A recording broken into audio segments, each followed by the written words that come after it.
Dr. T. It's Zenzi. I'm here at a locale you should probably, one of the living rooms in it, you know where.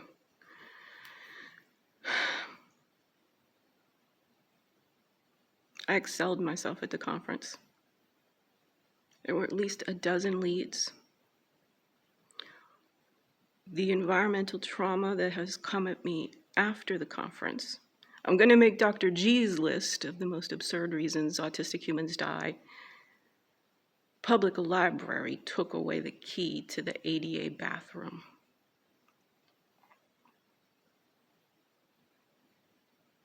All for 999 of 1,000 people, that is not a big deal. It is a life-threatening deal to me. Dr. T, I'm coming to you to collaborate and for some friendship.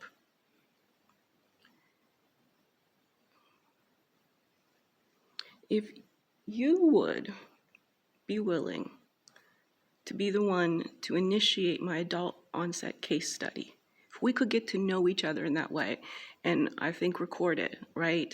I'm willing to be recorded. You can just sit there and talk to me, or you can be on it. I always was autistic, obviously.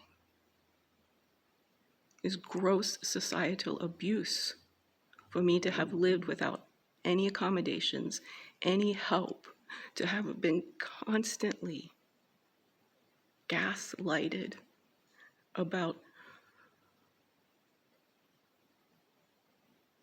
physiological states and conditions that are autonomic, that I cannot control, that are threatening my life. Autism really feels like you're gonna die every moment of the day.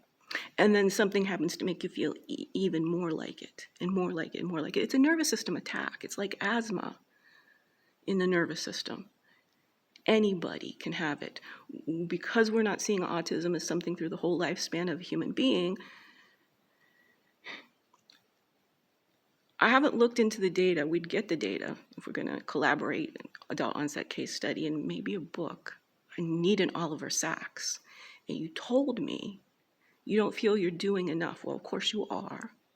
But one-to-one and the kind of intensity of the care you want to provide and what it takes to get through these lifestyle conditions, Dr. T, in no uncertain terms, I can come right down to the root causes. It's environmental, and you know this, and I know this, but the society has to change. And we can't just keep saying, well, it's impossible for the society to change. What's the point of a society that's killing very nearly all of us, and any of us at any random moment can have enough of an environmental trauma to flip from vibrantly healthy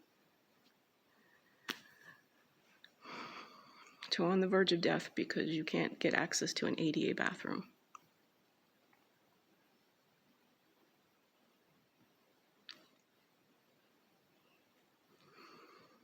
Stanford Neurodiversity Project, they're having a conference next week. I don't have the resources to get there. We don't have the library, can't use the bathroom, so I can't even keep my phone charged to attend virtually. I've got to have some help, crowdfunding, some money. I've got a number of jobs lined up already. I just need the resources to go and interview. I have to audition because I'm autistic. I can't fill in forms. I can't do things online, as again, I'm attached here trying to. The way I talk, and you noticed at dinner, and if you didn't notice, Stephen came back and talked to me every so to have, okay, I am compelling at the very least. Stanford professor Robert Sapolsky, his book determined that he asserts there's no free will. I assert everything he said is 100% correct, except his assertion that there's no free will. See, same data, different conclusion. That's why I'm going to become a very well-known philosopher of physiology. You've seen some of it, and I tried to give you a whole tour But if you're asking the questions and we do this linearly, that's what my brain doesn't do. The mold exposure, that's the key here. Recovering from the mold exposure gave me access to savant skills. Being homeless is what triggered my autism at 52.75. So while I always was, and I self-managed it, that's the story, that's the investment.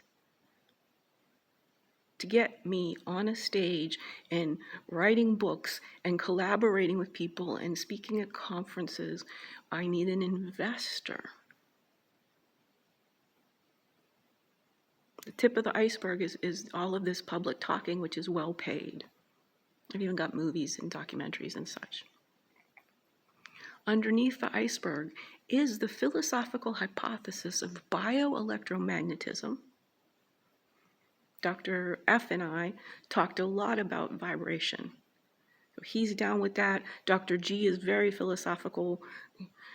I need your intervention right now to survive the autistic crisis that has occurred because of the amount of effort I put in at the conference, and then there has been no respite from environmental trauma. Nor has any one of these leads, even the ones I reached out to, responded to me. That's a societal problem, but I shouldn't die because this society is in chaos. This is exactly what the sociopaths in charge want, is for the sensitive people who can change things to be silenced at the very least. The philosophy in me is very strong, pulling these things together because of the environmental overwhelm. Constant cycles, fight, flight, freeze, they never resolve. I'm not hitting any sort of baseline. What I need is a prescription for an Airbnb for a few months where I can get the support I need around the Stanford campus to get an investment to save our species from self-extincting. I've sorted the hard problem of consciousness, autism, fibromyalgia, chronic fatigue, blah, blah, blah, blah. Bioelectromagnetism tells biochemistry what to do.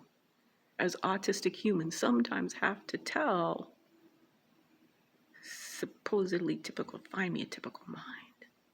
So the whole lexicon is othering, and it's put us in a place where we're not solving the actual problem. We're just harming humans, telling them what to do instead of listening to what they need help accomplishing and what they need help fixing in the world, because it's causing the cancers and the dementias and all these things. At base, autism being a physiological neurotype of highly sensitive people who trust the truth of their body. As far as it goes, ETSD, the environmental trauma stress disorder aspect of autism, right? You and I both know there's not 100% anymore. The society's demanding, and all of these things, this could be this, it could be that. You end up specialist to specialist to specialist. You're in a unique position, and I'm offering you an opportunity to collaborate on, just first off, my adult onset case study. Okay, help me get that, and we can gift it to the Brain Foundation to bring in revenue. But beyond that, what that will do, give me a talk with Temple Grandin. That's what the Stanford Neurodiversity Project can help me with. And then we'll go from there. In order to make these things happen, I need somebody to step up and help me get an Airbnb for me and my autistic dog. If you're a dog person, and even if you're not, seeing the two of us together before she dies, and she's very close, that's part of the environmental trauma after the conference. 100% caretaking another autistic being an autistic being, without anyone caring for her. All my theories 100% line up with mammalian function, not just human function. consciousness, autism, autistic dog.